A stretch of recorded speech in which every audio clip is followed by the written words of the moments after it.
Morning everyone, hope you're well on this Wednesday morning. It's the 16th of October, getting very close to a very important birthday for somebody. I wonder who it is. Anyway, today I am joined by Hermione. Don't tell my daughter I've borrowed her cup, she will absolutely kill me. But Hermione supplies a nice cup of coffee. It's a kind of a nice fresh morning here today, not a cloud in the sky. There's a big moon I'm looking at now though, which is pretty cool. So I hope everyone's had a good week. Thank you for those of you who gave feedback on the last one. There was an issue with the audio, so that hasn't gone out as a podcast yet, but we will get that sorted and get the podcast out for you. What else? Our resilience program was a huge success.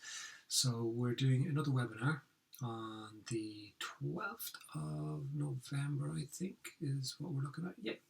So Martin's going to be running the resilience workshop. It's so good because it's really practical tips and techniques that people can use to work with their kids to build their resilience. It's only 2 hours. We've got a really good price on it as well.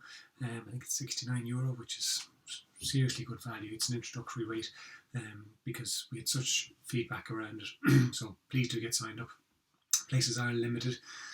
What else we got? We got 2 parenting courses that are coming up in November as well. On the 16th of November, we have a parenting after separation course and a general parenting course in Dublin. And they can be signed up at helpmetoparent.ie. If you go to the top of the page, you'll get a book now, so you can sign up for those courses. Again, really good. They're very practical programs, so you get a huge big booklet to take home and just make changes as soon as you get in the door. So it's really, really good program. This year has been the most successful year we've had, so we're looking to build on it. So please do sign up if you are interested. I'm also thinking of running the online course, which is a 4-week course. So let me know if you're interested in that. Drop me an email and let me know if you'd be interested in taking part in an online parenting course. We've run them in the past, they've been very successful, so I'm throwing it out there to you guys to see if you'd be interested in taking part in an online parenting course. Probably run it in the new year, I would think. But let me know what you think if you'd be interested. As always, support the Patreon page, please. Patreon.com/Al O'Donoghue Podcasts. Now, I know each week I give you a different address, but it is definitely it is the for Patreon.com/Al O'Donoghue Podcasts. I appreciate everyone who already contributes.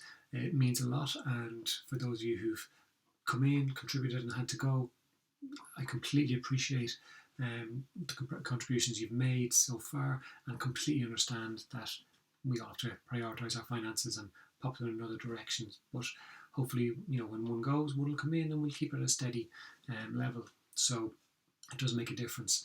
I hope you guys actually got to check out my latest motivation podcast with Alison Cumming. So if you search Al O'Donoghue Podcasts on your podcast app, you will find them, and Alison was very kind to give up her time to talk about her career in television and radio and journalism, and it was really, really interesting. I learned an awful lot about Alison, and who knows, maybe we'll see Alison on her own podcast very soon. Just throwing it out there, Alison. It'll be great. Anyway, we're going to crack on today. We've got 3 questions. Thank you to the parents who sent in these questions. Really appreciate it. First one up, my 15-year-old daughter has started to wear bits of makeup. Nothing major, and we've no real issue with it because so many of her friends have been wearing it for years. The problem is that she's watching YouTube tutorials, or friends are advising her what to do, and it's completely over the top. She's wearing makeup to school. That would be too much for me going on a night out. How do I broach the subject with her without sounding like a horrible parent? Yeah, it's like I do a lot of work with teenagers, and it's interesting to see the makeup trends and how they change over time. And it's funny when you see videos from the 80s and 90s and the makeup then and then compared to now, and it's very, very different. I'm sure the makeup companies are delighted that children wear, or teenagers I suppose, wear so much makeup, and probably adults too. And it completely changes their colouring. It completely changes how they look. It's unbelievable how the different ways that they wear makeup now can change. And one of the big things is that parents, obviously, you don't want to be stamping on your kids' kind of personal creativity with how they want to use their makeup and stuff like that. But at the same time, you need to try to guide them as well, because if they are watching tutorials, they probably are for going out makeup, not just every day wearing makeup. I'm going to hold my hands up. I'm not an expert in makeup, funnily enough. But what I will say is, with a lot of the girls I've worked with over the years, like recently I had one that I was working with for quite a few months, and it was in a group setting, and she came in, and she had fine eyebrows. That's all I'll say. I'm not lying here when I say the eyebrows literally went halfway up her forehead and across. And she was like that for months, and that's fine. You do what you want to do, that's up to you. But about 3 months in, she turned around to us one day and she'd come back to kind of normal brow shape, and she was like, "Why didn't none of you tell me my eyebrows looked like slugs on my forehead?" We were kind of going, "Well, how do you say that to somebody when they want to have their eyebrows like that?" And she's like, "I saw a photograph of myself and I'm like, oh my God, what am I like?" So it's okay to advise your kids and kind of say, look, maybe don't go to the extremes of eyebrows halfway up, or, completely changing the colouring that you have of your complexion, or putting so much fake tan on that, everywhere here down is brown and everywhere here is like as pasty as me. It's about trying to advise them as best as you can. Now, look, there's a good chance you're probably going to get looked at like you've got two heads, or you're probably going to get looked at as if to say, "What are you talking about? You don't know anything about it. Me and my friends know what we're doing." But at the same time, you want to try and advise your child so that she is not going over the top and maybe taking away from that natural prettiness that she may have, or the natural look. We look the way we're meant to look. That's just the way life is. So by completely changing it, what it does is it gives us a distorted view of ourselves. So if we completely change our face through makeup, and people give us compliments about it, then we start to not recognise the person underneath as beautiful as well, because we get the compliments for the beauty. Now, look, I understand why people wear makeup. I understand that it's a huge part of people's identity, and some people may feel more confident with makeup, and that's absolutely understandable. I completely get it. But I suppose, like anything, it's about getting that balance where we can feel like, I am who I am, and people will accept me for how I look. They will, because if that's the way I am all the time, if I'm just normal and natural, that's the way I am, well, that's just what people know me as. So they won't be kind of necessarily pushing. It's just the pressure, societal pressure that we all feel. So have a chat with her. She may look at you as if you've got two heads. She may say you're crazy and you haven't got a clue what you're talking about. But absolutely bring it up. If she's wearing too much, it's okay to say it to her. It's okay to sit down and talk about how the lighting for the tutorials on YouTube is perfect for that kind of makeup. Your lighting in a dark, dreary morning in Drogheda may not be perfect for you to get that look that you're hoping for. So have the conversation and try and advise her, and then see how you get on. Best of luck with it. It's not going to be an easy conversation. Well, it might be. Maybe she'll go, "Yeah, Mum, you're right." Maybe she'll take your advice. Who knows? Okay. Number 2. I have 3 children, aged between 8 and 13. For the most part, they're great and fairly easygoing. What I've been noticing recently is that they seem very entitled around the house. They're never rude or anything, but they've been leaving plates and cups lying around or not picking up their dirty laundry and are leaving it for me to do. I don't want a dirty house, so I pick the stuff up, but find myself losing it when with them and then feel terrible. Have you any techniques that could work to get them to fall into line? So I know there's probably a lot of parents there now going, "I wouldn't bloody pick it up. That's just the way it is. So get them to pick it up after themselves or else." And I agree, but at the same time, for this parent, if there's 3 of them leaving plates and cups around, and you're busy and you've got so much going on, like they're at ages where they're probably doing a lot of activities or doing extracurricular stuff, and if you're trying to get out the door, trying to get homework done, sometimes it is easier and quicker to get it done without the argument. So I completely understand where this mother's coming from. But what I will say is, it is important that you don't become the skivvy in the house. So if we go back to the drama triangle, you don't want to be the rescuer all the time. There are jobs around the house that our kids can do for themselves that we do for them. And ultimately what we want to do is empower them to do things for themselves. Now, they may bitch and moan about it, but if you have a consequence in place that if they don't do it, this is the consequence, and you know it will have an impact on them, they are more likely to do what you want them to do. So it's absolutely about sitting down, writing out the consequences you know will have an impact on each individual child, and then sitting them all down and let them know. Okay, say, you guys are great. You're actually really good kids. We really appreciate that you're very, very rude. You're really good when we go out. There's just a few little tweaks we need to do to get this house working right, so that we're not feeling under complete pressure, and then we're not getting annoyed at you guys and having to give you consequences. So you're laying the groundwork there. You're letting them know that, okay, we're not going to, or we're giving you control of what you're doing. And name them. Leaving plates and cups around. Not tidying up after themselves, picking up their laundry, whatever it might be, whatever the list of things are. And then it's important for you to be consistent with it. And that's where sometimes it can fall down, because you don't want to have the argument. But maybe you've warned them.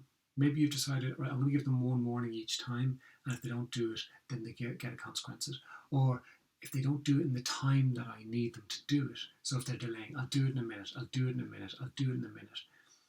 Well then, okay, for every minute it takes for them to do it, the consequence is increased or decreased. What I mean is, the amount of extra work they have to do is increased, or the bedtime is decreased, or the screen time is decreased by 15 minutes for every minute that they don't do it. So trust me, they will very quickly get into a routine of doing it, or they won't. And if they don't, well then you have to look at, well, the consequence may not be strong enough for them to actually go, okay, it's worth doing it, because that consequence is way worse than actually just doing it. You may have to be very, very strong with this. What I would say is that a lot of kids, when we put new consequences in place, it might work really well for the first couple of times, and then everyone just slips back into the old way of being. So what I'd say is, it's important that you stick with it, you are consistent, and they will push. They will push to see, is this actually really a consequence, or is this actually really a boundary now, or is it not? Is it one of those ones where they kind of say it, but they don't really mean it, or they're not really going to enforce it? And then we'll get back to normal, where Mum will pick up the plates, Mum will pick up the dirty laundry. And essentially you're just giving them life skills. You're teaching them how to do things for themselves. But it's also your house. They're just staying there for a little while. They'll go off and move on and live their own lives as they get older, get their own house and give it to their own kids for not picking up. And it's okay for you to put the boundaries in place for your house.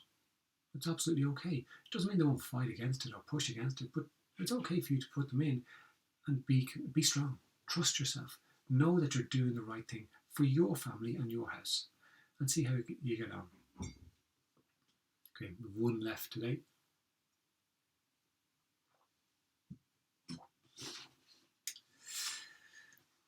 Okay, my son is in senior infants in school. So for those non-Irish people out there, or non-Irish based people, the senior infants would be kind of 5-6 years of age. So it's the second year of school for the children in Ireland. And so far this year, we've had 5 calls from the school about him picking on other children. When we bring it up with him, he's very apologetic and seems genuinely remorseful, but then does it again. We don't want him getting a reputation as a bully. We've tried reward charts, but they're good for a couple of weeks, and then we all just forget about them and get on with things. How can we nip this in the bud before it gets worse? So one of the big things for a lot of parents is they are worried about their children being bullied. But we rarely think about our children being the bully. And there is a certain amount of embarrassment for parents when their children are the bully, because a lot of parents will say, well, that's not how I've brought up my child. I don't want my child to be that way, and I'm really sorry, and I'm sorry that your child has had to experience it. But if there's somebody being bullied, that means there is a bully, and a lot of kids don't necessarily understand, especially at that age, like 6 years of age. They may not understand. They may do, but they may not understand what is actually what they're doing and the impact of what they're doing is having on the other children. So what I would suggest is that, well, first things first, you've said that you've tried reward charts and they haven't worked because you forget about them. Now, this is definitely not a criticism of you. What I would say, though, is that it's not up to our children to be the consistent ones, because they won't. Children live in the moment. They just get on with things. I was working with a couple yesterday, and they were talking about how one of their children would kind of sit down and be upset about how they behaved, and then 2 days later they're doing the same thing. But that's the way kids are. They, like you say, your child is generally remorseful, and I'm sure he absolutely is in that moment, and he believes it, and he feels bad, and he feels sorry. But then he forgets about it because he just goes back to the normal way of being. So I think it's going to have to be a collaborative approach. One, you're going to have to be consistent at home and stick to the reward charts. If they were showing that they were working for a little bit, well then do it again, but be consistent and make sure with any reward chart, and this is for any parent, what we do is we say, okay, a lot of us will put down a week, right? So you have to be good or do X or do Y for a week. But sometimes our kids aren't capable of that. So essentially what happens is they never actually get the reward because they're not going to succeed because the week is just too long for them to behave.